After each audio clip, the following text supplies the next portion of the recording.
Okay, so here is the best way on how to fix Face ID is not available. Try setting up Face ID later on your iPhone device. So make sure you watch this tutorial till the end to exactly know how to fix this problem. So first up, what you simply need to do is simply head over to your settings, and right over here you just gotta go ahead and press on general and go to software update. So why we are headed to software update?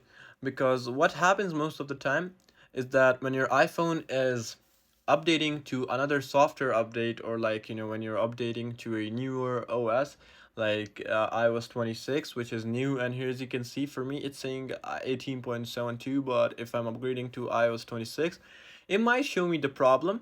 So I would recommend updating your phone fully and then checking it after. So yeah, once you confirm this, just gotta scroll down until you see the option of screen time. Just go ahead and press on that. And right over here, what you have to do is just simply turn off content and privacy restrictions. So mine is already turned off, but you just have to turn this off. Once this is turned off, you just gotta go ahead back to general and scroll down a bit until you see the option of transfer or reset iPhone. So go ahead and press on that, and right over here, you just gotta press reset and then press reset all settings. Once you're done with all these methods, just check your Face ID again. If it's working, you're good. If it's not working, just put a camera in front of your phone and start recording your phone. If it shows a purple blinking on your camera area or your dynamic island, it means your Face ID is working, and yeah, it's just good.